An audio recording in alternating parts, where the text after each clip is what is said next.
In other news, Robert F. Kennedy Jr.'s campaign says they've turned in the required amount of signatures to get on the ballot in November in Texas. After announcing that, the independent presidential candidate rallied voters in Austin alongside his running mate, Nicole Shanahan. Our Allison Novelo is covering RFK Jr.'s campaign for CBS News and is back from Austin with a little more on how this all went. So walk us through what Kennedy being on the ballot in places like Texas now means and how the process of getting on the ballot is going in the rest of the country. Absolutely. So getting on the ballot in Texas is no easy feat. You need well over 113,000 signatures, right? And so getting on the ballot in Texas for Kennedy is a huge win because it means he's one step closer to reaching his goal of getting on the ballot in all 50 states. He said he's hoping to accomplish this goal by the end of July. Yesterday at his voter rally in Austin, Texas, he said Texas and New York were two of the most difficult states for him. So again, it's a huge win.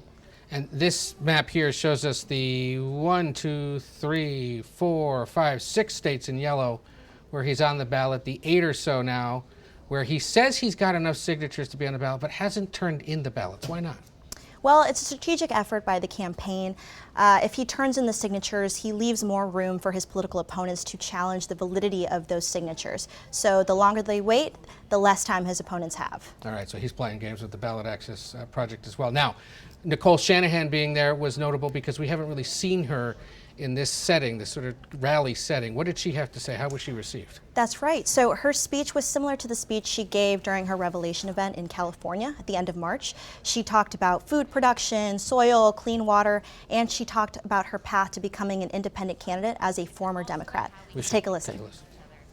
Up until last year, I was a pretty heavy Democratic Party donor because I believed that if I could just get the ear of party leaders, they would implement common sense policies in agriculture, health, and technology. When I did get their ear, they would smile and nod, but somehow nothing ever seemed to really get done. Was there anything that she didn't say, perhaps, that stuck out to you? Well, I think it's notable that she didn't talk about abortion rights. Over the weekend, we saw Kennedy change his stance on the issue. He now supports a federal ban on late-term abortions. And that's different from just a few days before, where he said he supported late-term abortions and that it was a woman's right to choose. Nicole Shanahan was surprised by that, and she made no mention of it during her speech. So that was definitely notable, Ed. So Democrats, Republicans, and independents struggling to figure out how exactly to campaign on abortion rights this year. Allison Novelo, great to see you. Thanks for being here. Thanks, Ed.